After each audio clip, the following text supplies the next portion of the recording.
Wafatnya Yang Mulia Ayatollah Ali Khamenei bukan hanya kehilangan besar bagi bangsa Iran, tetapi juga telah mengguncang hati banyak orang yang mencintai keadilan, kedaulatan bangsa, dan kemanusiaan di seluruh penjuru dunia. Bagi saya pribadi, sosok Ayatollah Ali Khamenei bukanlah sekadar pemimpin politik atau tokoh agama dari bangsa Iran yang dikenal sangat patriotik dan tidak pernah mengenal kata menyerah. Pemimpin itu kan cuma dua, yang ketika dia hidup kita nangis gitu kan, atau ketika dia pergi kita nangis. Bahwa beliau syahid itu menjadi kehilangan yang luar biasa besar bagi masyarakat, yes gitu. Tapi bahwa itu melemahkan masyarakat Iran sama sekali tidak. Lebih dari 4 bulan setelah tewasnya pemimpin tertinggi Iran, Ayatollah Ali Khamenei, pemakaman kenegaraan digelar secara tertutup di kota kelahiran Khamenei, Mashhad yang terletak di bagian timur laut Iran. Sebelum prosesi pemakaman tersebut, jutaan warga Iran telah memadati jalan-jalan di Teheran untuk mengantarkan jenazah dalam iring-iringan duka. Di tengah momen bersejarah itu, penulis Asma Nadia berada di Teheran dan menyaksikan langsung suasana kota, antusiasme warga hingga rangkaian penghormatan terakhir kepada Ayatollah Ali Khamenei. Lalu seperti apa pengalamannya? Kita akan berbincang langsung bersama penulis Asma Nadia. Halo, selamat malam Ibu Asma Nadia. Selamat malam Mbak. Ibu bagaimana kabarnya, Bu? Alhamdulillah baik, masih jet lag, jadi tadi pagi masih belum bisa tidur. Oh iya, iya. Namanya dari perjalanan jauh ya, Bu ya. Bu, Ya. bukan dari Iran, Ibu. Bisakah Ibu ceritakan bagaimana Bu Asma bisa berada di Iran dan menyaksikan langsung prosesi pemakaman Ayatollah Ali Khamenei, Bu? Iya, jadi sebelumnya tuh beberapa waktu Asma tuh memang dihubungin sama pihak awalnya tuh Asosiasi Radio dan Televisi Iran untuk datang ke Iran gitu. Tapi eh, awalnya rencananya untuk tourism. Jadi Asma sudah siapin tim gitu kan untuk itu gitu. Ternyata kemudian datang undangan yang ini gitu. Mereka melihat eh, ya ingin melibatkan Asma dan mengundang Asma. Jadi dari Indonesia itu ada Asma, ada Mbak Andini ya yang host Metro dulu. Kemudian ada dari media, dari Kompas juga ada gitu. Jadi ada beberapa orang, ada humanitarian juga yang diundang gitu. Dan pas sampai di sana ternyata ya Allah, mereka tuh punya markas sendiri gitu untuk media dan itu ada sekitar lebih dari 60 negara yang sudah beberapa hari mereka di situ gitu. Jadi ada dapurnya gitu ya, ada tempat buat mereka sarapan gitu. Tapi masya Allah sih memang memang apa? Saya nggak yakin ya kita. Saya merasa bersyukur karena bisa menyaksikan ini kan kayak sekali seumur hidup gitu dan saya ketika melihat besarnya siapa ya gitu yang bisa menandingi gitu karena masya Allah gitu luar biasa. Kalau misalnya kesan pertama Ibu yang dirasakan saat tiba di lokasi pemakaman, bagaimana, Bu? Kita pertama kali datang itu sebetulnya awalnya untuk itu dulu Mbak, untuk apa? Untuk ada konferensi gitu terkait beliau dan ada pembicara juga ya Ustadz pemuka agama dari Indonesia. Ada sekitar 600 delegasi tuh yang kita berkumpul di situ dulu gitu. Baru besoknya harusnya kita ke sana, tapi saya waktu itu insist malamnya. Saya mau malamnya itu juga gitu karena menurut saya besoknya itu pasti udah rame gitu ya, udah nggak bisa dapat gambar dan saya pengen dapat gambar dua gitu, pengen dapat suasana dua gitu ketika siang dan ketika malam gitu dan mumpung malam tuh sepi gitu. Jadi saya agak insist sih ke panitia gitu, tapi akhirnya mereka membawa kita gitu dan untuk masuknya tuh berlapis-lapis sih Mbak gitu. Jadi kita tuh dikasih kartu ini ya, kartu dari mereka, jadi yang ada foto kita, ada nama kita gitu. Dan itu pun sebetulnya ada levelnya gitu. Nah sebetulnya tuh yang bisa masuk sampai ke titik yang atas itu ya, yang bisa melihat meskipun dari jauh itu kalau barcode-nya tuh biru, apa hijau gitu. Barcode kita tuh merah. Jadi ada dari panitia tuh benar-benar nego-nego biar kita tuh bisa masuk satu lapis. Jadi ada sekitar mungkin 4 kali atau 5 kali gitu, Pak. Kita memperlihatkan itu untuk masuk gitu. Jadi keamanannya memang dijaga ketat banget gitu. Ketat ya, Bu. Kalau boleh diceritakan, tadi barcode biru dan merah itu bedanya apa, Bu? Barcode hijau, kayaknya Oh, hijau itu hijau. untuk yang bisa sampai lebih leluasa gitu ya, mungkin tingkatannya gitu. Sementara mungkin yang merah itu media biasa gitu. Tapi dari tim kami, alhamdulillah bisa meyakinkan gitu sampai akhirnya bisa lolos juga ke sana gitu. Dan ketika di sana itu yang saya lihat ya waktu itu ya, saya begitu melihat ke bawah tuh masyarakat tuh ramai sekali gitu, dan terasa ada ayat Quran diputar gitu, terasa gitu nuansa kehilangannya. Karena kalau dilihat kan gini, itu kan momen udah lewat dari 125 hari ya, Ayatullah Khamenei wafat gitu. Tapi kesedihan, kehilangan itu masih terus berlanjut. Tapi yang menarik adalah Mbak, ketika kita tiba di bandara gitu, bukan suasana berkabung yang menyambut kita gitu, suasana perlawanan, resistance gitu. Jadi ada kayak apa, we must rise kayak gitu-gitu gitu ya, kalimat-kalimat yang memacu semangat gitu. Jadi memang bahwa beliau syahid itu menjadi kehilangan yang luar biasa besar bagi masyarakat, yes gitu. Tapi bahwa itu melemahkan masyarakat Iran sama sekali tidak. Berarti kalau bisa diceritakan suasananya itu selain suasana duka pemakaman, tapi juga ada suasana perlawanan ya, Bu. Oh, Bisa suasana perlawanan. bisa Suasana dijelaskan lebih detail lagi, Bu, bagaimana Jadi suasananya di kalau sana? kalau ketika mereka yang di hadapan jenazah, jadi hari itu kan saya lihat. Nah, besoknya itu kita yang sholat jenazahnya, Mbak, gitu. Jadi berkumpul lagi, masyarakat jauh lebih banyak lagi. Bahkan ada yang mengatakan dari sumber yang insya Allah bisa dipercaya gitu ya, anak Pak Duta Besar Iran untuk Indonesia yang waktu itu sempat kita ngobrol sama Asma, dia bilang masyarakat Teheran itu kan 20 juta gitu. Nah, pada hari itu sebelum itu ada sekitar 35 juta orang yang datang gitu. Jadi memang terutama ketika arak-arakan gitu. Jadi kenapa harus ditunda? Kenapa harus cari tanggal yang tepat ya? Selain situasi perang dan sebagainya, karena memang mereka menyiapkan sekali gitu supaya ketika para pendatang itu memenuhi Teheran gitu, itu mereka siap gitu dengan posko-posko dan lain-lain gitu. Jadi yang terasa ketika di itu ya suasana sedihnya, suasana tapi yang menarik buat saya tuh gini, Kak, saya bisa mengerti kalau misalnya ibu-ibu dewasa, bapak-bapak dewasa yang bercucuran air mata gitu.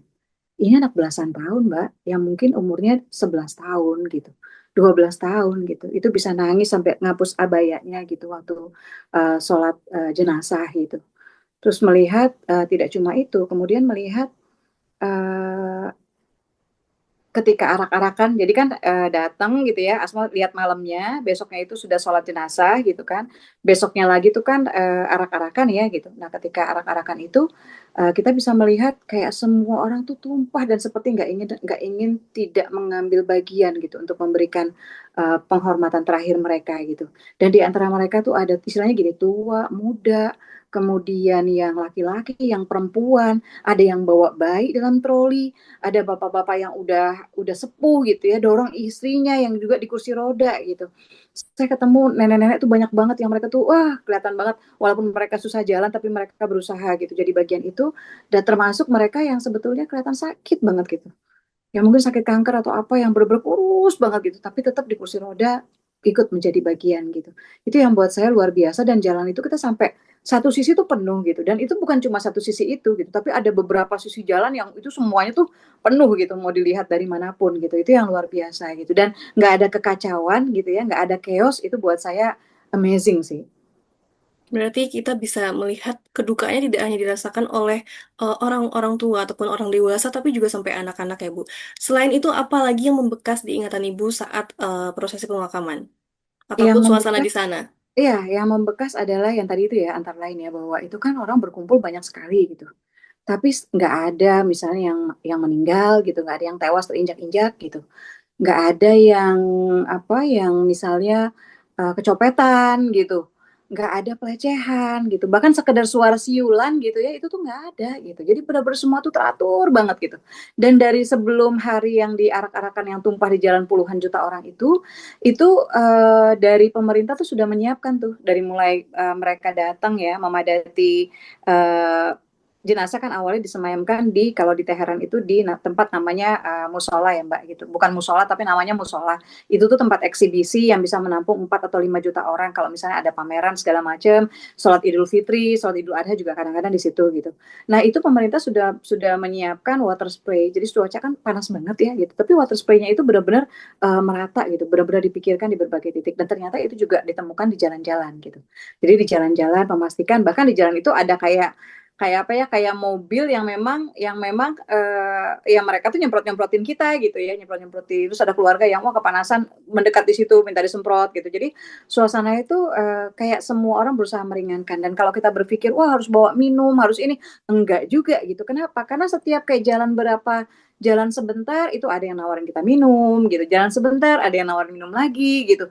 Jadi kayak semua orang berusaha meringankan dan gak cuma dari pemerintah gitu. Jadi ini yang terlihat ya hospitality ya, terlihat kemurahan kemurahan rakyat Iran gitu dalam hari ini menyambut pendatang gitu. Dan tidak hanya itu, kemudian teman ada yang bilang nanti ini jam makan siang nih mereka akan bagi-bagi makanan dan itu benar gitu. Mereka bagi-bagi makanan. Jadi kayak sholat, saya pikir kan ini pada sholat ya di bahu jalan gitu. Mereka wudhunya di mana gitu? Ternyata wudhunya di sebelah kanan ini udah ada gitu. Tempat buat apa keran-keran wudhu yang banyak gitu ya. Itu ada di jadi memang memang dengan cermat diatur, memang dengan cermat direncanakan, makanya mungkin ya perlu waktu sampai selama itu gitu ya. Untuk itu selain memang kondisi perang dan sebagainya gitu. Itu baru kita bicara Teheran ya, belum bicara Qom, belum bicara Mashhad. Berarti kita bisa lihat kalau misalnya situasi di tengah keramaian itu tetap dijamin ketertiban dan juga kondusifnya ya Bu ya. Iya, jadi kalau kita lihat ya misalnya ini kan menunjukkan ya seperti apa pemimpin yang pergi gitu. Pemimpin itu kan cuma dua, yang ketika dia hidup kita nangis gitu kan, atau ketika dia pergi kita Kita nangis. nangis. Kalau yang hidup ketika dia bikin kita nangis itu karena menderita, bikin ketakutan gitu kan. Tapi kan ini yang begitu nggak ada tuh kayak semua kehilangan gitu. Saya sempat bikin beberapa interview gitu ya. Saya tanya gitu, kenapa sih apa yang menyebabkan beliau ini amat sangat dicintai itu. Dan jawabannya beragam gitu. Dari mulai ada yang bilang karisma, ada yang bilang beliau itu sangat sangat apa ya stay true gitu dengan dirinya sendiri. Ada yang bilang ketika beliau berada di mana, terus kalau ada anak-anak kecil yang datang, terus yang pas yang mengamankan itu mau ngebawa anak-anak itu pergi, dia bilang enggak, jangan biarkan di sini. Makanya kita lihat banyak foto-fotonya atau lukisan-lukisan beliau sama anak-anak gitu, karena memang mereka seperti itu gitu. Dan yang menarik juga menurut saya bagaimana perempuan-perempuan Iran, Asma kan alhamdulillah Allah izinkan ke 83 negara ya Mbak, 700 kota. Tapi saya melihat salah satu sosok perempuan paling kuat selain Palestina itu Iran. Apa Bu? Perempuan-perempuan itu Bisa dijelaskan?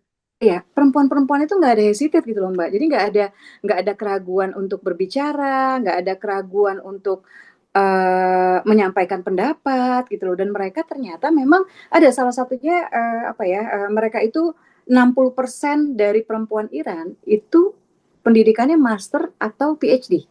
60%. Dan ketika di sana Asma diwawancara juga sama channel yang apa channel 3 ya, TV terbaik mereka. Itu ketika diwawancara juga saya ngelihat sendiri gitu. Ini ada yang bawa anak, itu sampai jam 2 malam Mbak gitu, bawa anak, kemudian anak itu umur 6 tahun gitu kan. Mau salaman aja sama kita nggak mau, karena dia dari umur 3 tahun tuh udah dididik nggak salaman gitu sama cewek gitu. Tapi yang saya lihat ini anak dibawa ke kantor, iya. Terus yang bantu jaga kita semua sama-sama.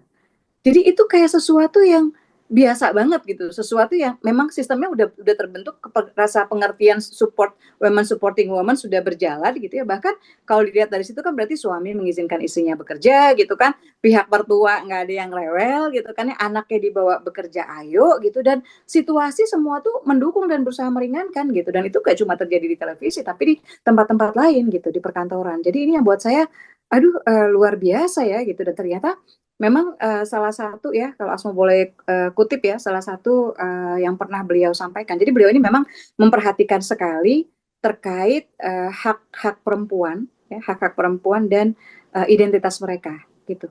Jadi salah satunya beliau pernah bilang, women can play an active role in society, business, politics, and every sphere of life. Jadi perempuan tuh boleh mereka mau berekspresi di mana aja, mau di politik, mau di bisnis, mau di semua bagian dari kehidupan itu silakan gitu. Dan beliau memastikan, ini juga mungkin apa ya yang kita lihat kenapa ketika kejadian itu gitu, ketika ramai sekali puluhan juta sekalipun nggak ada yang melecehkan perempuan. Saya tuh naik ini loh Mbak, ngelompat jembatan supaya bisa naik ke atas jembatan penyeberangan untuk dapat gambar. Dan itu jembatan itu ditutup karena supaya semua orang tuh nggak bisa masuk kan gitu. Jadi saya harus lompat gitu. Tapi itu nggak ada yang cie-cie, nggak ada yang gimana-gimana, nggak ada yang ngelaba, nggak ada yang berusaha megang atau enggak gitu. mereka tuh nunggu dan memberikan saran, kaki kamu ke sini, kaki kamu ke sini gitu. Baru ketika saya minta, boleh nggak saya pakai punggung kamu untuk saya injak gitu ya. Baru mereka iniin gitu. Jadi mereka tuh sangat-sangat menghormati perempuan. Antara lain beliau pernah bilang, a woman is like a flower. Perempuan itu seperti bunga gitu. Dan bunga itu bunga itu indah, dijaga keindahannya, dilindungi, dihormati gitu. Dan beliau sangat berseberangan gitu dengan Barat yang menurut beliau itu membuat apa ya posisi perempuan itu seperti barang gitu, seperti komoditi gitu yang tidak punya nilai, dimanfaatkan sesuka hati gitu. Jadi ini yang kemudian menarik adalah gini, bahwa beliau punya banyak pemahaman ya, punya banyak pemahaman yang kemudian beliau sampaikan, tapi kemudian itu sampai dan diterima gitu loh. Dan itu berjalan, bahkan ketika beliau nggak ada itu masih dipegang gitu, termasuk tadi hospitality terhadap orang asing. Jadi apa yang terjadi di Iran itu juga sebuah gambaran dari kepemimpinan Ayatullah Ali Khamenei ya Bu ya. Tergambar dari bagaimana dia merakyatnya mentreat warga ataupun orang datang ke negaranya atau sesamanya, kepada anak, kepada perempuan, itu dibuktikan oleh hasil kepemimpinan dari Ayatullah Ali Khamenei. Nah, kalau kita lihat ini kan jalan prosesi pemakaman itu sangat panjang, Bu. Kita sama-sama tahu. Yang dari Ibu saksikan dari saat Ibu sampai di Iran sampai nanti pulang lagi, mungkin Ibu bisa jelaskan lebih rinci apa saja yang sudah Ibu saksikan selama proses pemakaman Ayatullah Ali Khamenei. Mm. Kebetulan saya tidak ikut ke KOM. Jadi kan jenazah itu setelah diarak ya, Arak setelah din. kan ya dibawa ke KOM gitu kan. Nah, ketika di KOM kemudian baru di Mashhad gitu. Nah, kami di perjalanannya nggak sampai, para wartawan sampai ke KOM, mereka sampai ke KOM gitu. Dan dari cerita mereka itu juga dari jam, bayangkan gini, mereka rombongan wartawan itu nyampe sekitar jam 3-an gitu ya, jam 3 jam 4 itu dari jam Mbak dan Maghrib itu udah penuh Mbak, udah penuh katanya, udah nggak bisa sama sekali gitu. Dan keramaiannya pecah pecah banget juga di KOM gitu, begitupun di Mashhad ya. Dan yang ya saya tuh sebetulnya kemarin sempat berpikir kan, aduh pengen banget ya kalau misalnya bisa ikut sampai ke Mashhad juga gitu kan gitu. Tapi situasinya memang udah nggak memungkinkan. Kemudian diperlukan izin yang lebih sehingga para media dari Indonesia juga kita waktu itu nggak sampai ke Mashhad gitu. Kecuali media jurnalis yang memang udah di sana ya, memang orang Indonesia yang di sana. Nah itu masih bisa pergi. Tapi kalau yang lain mereka kita nggak dapat izinnya gitu. Dan keamanan juga terkait kami selama di sana itu benar-benar panitia itu tidak mengizinkan kami kemana-mana Mbak. Jadi kita nggak boleh jalan-jalan sendirian. Saya kan sebelumnya pernah ke Iran kan gitu, dan Mm-mm. situasi kan berbeda karena Tehran International Book Fair kan.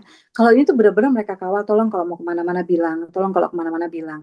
Saya bilang ketika datang ke sana tuh kita nggak ngelihat ini negara perang gitu loh Mbak gitu. Suasananya tuh kayak biasa aja gitu, kayak aman, kayaknya aman-aman aman-aman aja gitu. Di perangnya di mana gitu. Padahal ternyata Teheran kan cukup ya. Belakangan baru kami datang ke tempat yang wah jejak perangnya, istilahnya kriminalitas Amerikanya tuh luar biasa gitu, pemukiman sipil yang mereka serang gitu. Tapi kalau kita ngelihat awal-awal tuh kayak kayak biasa gitu, kayak kehidupan berjalan normal dan sebagainya gitu. Jadi memang situasinya cuma buat mereka tuh penting banget kita tetap sama rombongan gitu, karena kita nggak pernah tahu apa yang terjadi kalau tiba-tiba ada apa-apa, takutnya teman-teman panik gitu. Itu gitu. Dan air mata yang jatuh Mbak bukan cuma air mata orang Iran. Ya, tapi air mata dari media aja nangis ya, media yang laki-laki itu nangis. Jadi saya sempat ngambil gambar dari jembatan ya, ketika saya ngambil gambar, ketika saya zoom out gitu, saya baru nge bahwa ada wartawan cowok bule gitu sebelah kiri itu nangis itu sampai gitu gitu. Mungkin terharu juga dengan situasi, mungkin mengenal juga kebaikannya beliau gitu. Baik, berarti kalau misalnya tadi saya dengar dari cerita Ibu, Ibu hanya sampai Teheran ya Bu ya? Saya hanya sampai Teheran. Hanya sampai melihat arak-arakan. Melihat arak-arakan, dan setelah itu kita mengikutinya tuh ya ada wawancara-wawancara, kemudian kita mengikuti dari berita. Tapi teman-teman media setahu saya mereka sampai ke KOM. Meskipun tidak sampai ke Mashhad. Kalau yang dari Mm-mm. Indonesia ya gitu, dari Indonesia. Karena juga pengamanannya sangat ketat ya Bu ya? Pengamanan sangat ketat, dan waktu itu juga beliau sampaikan sih kalau Mbak Asma juga, saya tadinya kan bersikeras banget ya pengen ke KOM ya gitu. Kalau Mbak Asma bersikeras juga itu juga nggak akan bisa dekat gitu, nggak akan bisa melihat juga, nggak akan bisa motret juga gitu. Saya bilang apa iya iya, karena mereka tuh dari maghrib udah penuh, dikasih tuh gambar ke saya gitu kan, video kan gitu. Jadi ya situasinya lebih kurang sama seperti seperti ketika di Teheran gitu. Nah, yang menarik juga Bu, saat arak-arakan yang tumpah di Teheran, itu banyak sekali masyarakat yang membawa bendera Iran dan juga bendera merah. Nah, apa sih sebenarnya Bu makna simbol-simbol itu menurut yang Anda lihat langsung di lokasi? Ya, itu bukan cuma membawa itu, Mbak, tapi jadi rata-rata orang itu mendekap foto, ya kan, Ali Khamenei Mhm. sama bawa bendera gitu kan, dan kita dibagi-bagi tuh benderanya gitu. Dan saya sempat tanya ini bendera artinya apa gitu, terus mereka bilang macam-macam, Mbak. Jadi ada yang kita harus bangkit ya, Mas Rais itu ada gitu, ada yang revenge ya, ada yang darah harus dibalas darah gitu, ada yang seperti itu gitu. Jadi kalimat-kalimat yang apa yang membangun membangun semangat dan motivasi gitu. Tapi itu juga menunjukkan bahwa masyarakat Iran tidak lemah dengan kedukaan ini gitu, tapi mereka malah menjadi lebih kuat, mereka malah menjadi lebih bersatu gitu. Yang saya aja cengeng, Mbak, gitu. Di sana tuh bawaannya melukin ibu-ibu, satu ibu-ibu saya peluk, satu ibu-ibu saya bilang makasih ya, makasih ya, makasih ya gitu. Terutama kecengengan Asma tuh ya maksudnya di antara semua negara saat ini kan yang sejak awal membela Palestina Iran, semenjak 7 Oktober itu kan Iran gitu, dan betul. di luar segala macam saya sempat nanya sama Pak Ryan ini pimpinan dari Friends of Palestine untuk Indonesia. Jadi beliau orang Palestina bukan orang Iran gitu. Saya tanya negara mana yang sejak awal Tufanul Aqsa dari tanggal 7 Oktober itu hadir buat Palestina. Dia bilang Iran. Dan itu sama sekali nggak ada urusan urusan ideologi, benar-benar mereka ngebantu gitu sebisanya mereka. Baik, Bu. Harunya kerasa sampai sini nih, Bu. Kalau misalnya saya meminta Ibu menggambarkan sosok Ayatullah Ali Khamenei, walaupun tidak kenal langsung ya, Bu, dalam 3 kata apa yang akan Ibu pilih? 3 kata tuh susah ya, Mbak, tapi saya mencoba. Pertama, bukan sebelum ke situ ya, saya pernah diundang waktu ke Tehran International Book Fair itu. Jadi teman yang penerbit Iran itu membawa saya ke booth Ali Khamenei. Di situ saya tahu bahwa beliau ternyata sangat gila membaca, jadi sangat suka membaca, dan ceramah-ceramah beliau kemudian dibukukan, dan itu tentang banyak hal, termasuk tentang musik, banyak tentang perempuan, banyak tentang remaja. Jadi banyak hal yang menjadi perhatian beliau. Kalau harus menggambarkan dengan 3 kata, saya kira saya akan menggambarkan beliau itu kekinian. Itu yang pertama. Kekinian dalam arti eh, ketika banyak yang salah paham dengan misalnya, wah di sana tuh Syiah tuh begini, menghina Aisyah dan sebagainya ya. Ternyata beliau itu tahun 2010 itu mengeluarkan fatwa. Itu mengeluarkan fatwa bahwa melarang rakyatnya untuk menghina Aisyah, menghina Abu Bakar, menghina Umar, menghina sahabat-sahabat Rasul. Itu dilarang. Itu di fatwa resmi tahun 2010. Itu kan menunjukkan beliau update ya dengan situasi gitu ya. Oh sekarang situasinya seperti ini, harusnya kita seperti ini. Kemudian bagaimana terkait perempuan juga beliau mengatakan, ini saya dengar langsung dari produser TV3 yang beliau tuh PhD-nya tentang Ali Khamenei gitu, dan beliau bilang salah satunya adalah beliau bilang apa Asya itu bilang jangan poligami karena poligami itu menyakiti perempuan. Wah, di timeline saya di Instagram Mas Mananda dia bilang, iya nggak poligami tapi mut'ah gitu kan. Enggak, dia juga bilang, jangan mut'ah. Jangan menyakiti hati perempuan, karena hati perempuan pasti sakit. Nah itu kan ada hal-hal yang ini ya. Kemudian termasuk kekinian juga menurut saya ketika beliau memperhatikan terhadap bagaimana perempuan harus berperan ya, nggak cuma laki-laki yang berperan gitu. Menurut saya itu bagian dari itu. Jadi kalau satu kata itu kekinian. Termasuk juga isu Palestina dan di mana Iran harus diri gitu ya, itu juga menurut saya bagian dari cara dia membaca terhadap hal-hal isu-isu kekinian. Yang kedua, menurut saya beliau itu melihat kebermanfaatan. Kebermanfaatan ini kita bisa lihat salah satunya mungkin kalau buat saya pribadi, saya melihat interaksi beliau gitu ya dengan rakyatnya gitu. Kita pernah lihat ada anak kecil yang udah pengen syahid aja gitu, tapi beliau bilang enggak, kamu sekolah dulu gitu, kamu sekolah yang tinggi dulu, cari kerja dulu, pinter dulu gitu kan ya. Nanti kalau kamu ini kamu bisa syahid gitu. Jadi azas kebermanfaatan itu jelas gitu, dan setiap orang didorong untuk menjadi pribadi-pribadi yang bermanfaat gitu, pribadi-pribadi yang bergerak. Ini juga terbukti Mbak, ketika pecah perang itu saya tuh nggak bisa tidur karena memikirkan, karena ada beberapa teman-teman dari penerbit ya, kalau kenalan Asma tuh penerbit, kalau nggak dari penulis, saya mikirin mereka gitu, gimana mereka. Tapi yang terjadi adalah mereka malah nanya saya, Asma mana naskah buku anak yang katanya mau dikasih lihat ke kami, Asma ini saya mesti minta endorsement ke siapa ya, pihak Indonesia gitu, karena jadi kehidupan usaha segala macam tuh bergerak gitu, masing-masing tuh nggak jadi diam terpaku bertopang tangan stres depresi, enggak gitu, masing-masing tuh tetap berusaha menggali potensi dirinya dan berusaha bermanfaat. Itu menurut saya kebermanfaatan ya. Termasuk juga ya tadi gitu bahwa Iran memilih dia harus gitu, harus bermanfaat bagi Libanon, bagi Palestina gitu dan lain-lain. Yang ketiga mungkin yang bisa saya katakan adalah kesetaraan. Kesetaraan itu yang membuat semua orang kayak mendapatkan ini yang sama gitu, kesempatan yang sama. Perempuan mendapatkan kesempatan yang sama. Perempuan mendapatkan kesempatan untuk sekolah tinggi-tinggi gitu. Saya punya teman di sana yang kemarin yang awalnya mengundang namanya Zahra, saya pikir dia sudah S2, dia bilang enggak saya baru S1 karena saya menikah dulu. Tapi kan itu artinya setelah dia menikah, suaminya mengizinkan gitu dia gitu.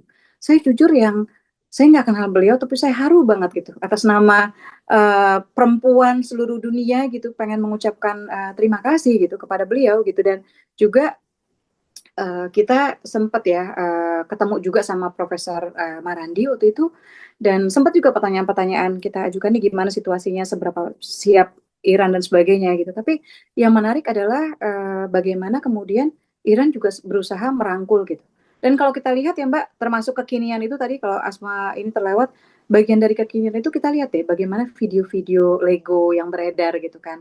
Bagaimana Iran memenangkan narasi gitu terlepas perang belum sepenuhnya berakhir, tapi narasi itu berpihak ke Iran. Bagaimana dia melihat dia bisa mengangkat tuh, bahkan isu tentara TNI yang kena aja di Libanon gitu kan, sama dia dibalas dendam pakai rudalnya dia gitu. Itu yang menurut saya luar biasa gitu. Tapi ada satu kalimat beliau ya, selain bahwa Palestina bukan hanya persoalan sebuah negeri gitu ya, Palestina adalah masalah ya, adalah persoalan umat Islam ya. Beliau mengatakan satu hal yang menurut saya ini seharusnya membangkitkan semangat kita sih sebagai satu bangsa ya. Beliau bilang jika suatu bangsa percaya pada dirinya sendiri, tidak ada kekuatan yang dapat mengalahkannya. Dari sini kita bisa ngeliat, aku merinding Mbak, kita bisa melihat maksudnya, ya Allah gitu ya, pantas Iran sehebat itu, pantas Iran sekuat itu gitu. Makanya saya ada banyak berita-berita miring terkait Asma Nadia, saya bilang, saya cuma perhatikan deh apa yang saya ungkapkan di sosial media, itu semua kemanusiaan gitu, semua hal baik yang kita sangat bisa belajar gitu dari situ gitu. Sangat banyak yang bisa dipelajari ya, Bu ya, dari Betul, sosok Ayatullah Ali Khamenei. Bu, kalau kemarin kita juga pada saat setelah eh, di prosesi pemakaman itu Amerika sempat menyerang Iran kembali. Nah, apakah pada betul. saat itu Ibu masih di sana atau sudah pulang, Bu? Masih Mbak. Oh, masih. Jadi Gimana, iya, Bu, situasinya? Mungkin bisa diceritakan apakah iya. Ibu ada di mana, lalu bagaimana pengamanan di Iran? Iya, jadi kita itu ketika pergi pun sebetulnya orang-orang pada banyak yang, serius gila lu mau pergi ke sana gitu ya, ini ke tempat ke negeri perang gitu. Tapi pengalaman traveling kan mengatakan biasanya ya nggak seserem itu juga gitu, banyak tempat yang dianggap serem tapi nggak seserem itu juga gitu. Alhamdulillah damai-damai, tapi pas mau pulang itu memang ada kalau nggak salah 60 titik ya yang diserang sama Amerika. Dan kemudian kalau saya tidak salah hari ketika kita atau sehari ketika kita mau pulang itu Iran membalas dengan 60 titik Mm-mm. itu Iran membalas dan waktu itu ya jujur kita udah deg-degan nih gitu soal pulang gimana. Kemudian lebih diberi apa warning lagi gitu ya dikasih ajakan untuk jangan keluar. Jangan keluar hotel, jangan pergi sendiri-sendiri, udah di hotel aja. Kalau ada yang masih pengen ketemu, masih pengen meeting dan sebagainya, udah di hotel aja gitu. Jadi kita disuruh tetap sama-sama, tetap di hotel gitu ya. Dan ya kita udah menguatkan doa deh gitu supaya bisa pulang gitu. Karena beberapa penerbangan, terutama yang ke Dubai dan lain-lain itu sudah di cancel. Banyak yang sudah di cancel gitu. Ya Alhamdulillah penerbangan ke bandaranya tuh kita jadi lebih bersyukur sih. Pas ke bandara bersyukur, pas bisa ini, pas terbang kemudian bersyukur gitu. Tapi buat saya ini jujur saya sangat sangat terkesan gitu baik dengan pemerintahnya baik baik dengan Ali Khamenei-nya baik dengan bagaimana perempuan di sana gitu ya bisa menjadi pribadi yang kuat gitu dan juga mendapatkan banyak kesempatan dan yang menarik kan gini Mbak biasanya kan kalau isu kesetaraan ya gender aja gitu perempuan gitu kan ujung-ujungnya nggak mau nikah atau kalau menikah jatuhnya child free gitu tapi bahwa kenyataan bahwa di Iran kesetaraan itu terjadi perempuan bisa mengisi banyak sisi perempuan menjadi profil yang kuat tapi mereka tidak lepas gitu mereka menyadari bahwa al-umum madrasatul ula ibu itu madrasah pertama buat anak-anaknya sehingga mereka tetap berperan sebagai ibu berperan sebagai istri mereka bawa anak ini semua saling bekerja sama itu yang buat saya indah gitu sementara banyak orang mungkin akan beranggapan bahwa Iran sebagai negara Islam nih pasti nih perempuannya tertindas nih gitu ya pasti begini pasti begitu ternyata enggak gitu 60% itu angka yang besar ya untuk perempuan-perempuan yang master dan PhD di sana. Baik, Bu. Ini terakhir, Bu. Selain tadi cerita tentang bagaimana perempuan yang selalu hargai di Iran. Setelah Ibu menyaksikan langsung peristiwa bersejarah ini, apa pelajaran yang paling Ibu dapatkan? Eh, saya langsung berpikir sebetulnya apa yang harus dilakukan ibu-ibu sedunia gitu untuk melahirkan seorang anak, menghadirkan lagi sosok dengan kepribadian kuat, dengan kecerdasan, dengan kebaikan hati yang luar biasa, dengan pembelaan dan empati untuk Palestina gitu, seperti Ali Khamenei. Itu yang saya pikirkan. Gimana caranya gitu? Kenapa bisa ada seperti ini gitu? Yang berduka tuh dunia gitu. Yang berduka tuh bukan cuma umat Islam gitu. Ada veteran-veteran perang Amerika yang juga influencer ya, Okivi yang juga ke sana gitu. Ada yang influencer Barat yang menangis gitu, padahal dia laki-laki gitu, nggak pernah bertemu langsung gitu. Ini kan sesuatu yang luar biasa. Makanya saya langsung bilang, udah kalau pemerintah kita mau studi banding ke Iran deh gitu, belajar gitu ya bagaimana pemerintahnya tuh benar-benar berkhidmat, benar-benar berusaha untuk meringankan rakyat gitu. Baik, terima kasih Ibu. Semoga nanti ada lagi sosok seperti Ayatullah Ali Khamenei yang bisa hadir ke dunia ya Amin, Bu ya. amin. Terima kasih Ibu atas waktunya. Sama-sama. Kita dari Kompas TV pamit dulu. Terima kasih Ibu. Assalamualaikum. Waalaikumsalam.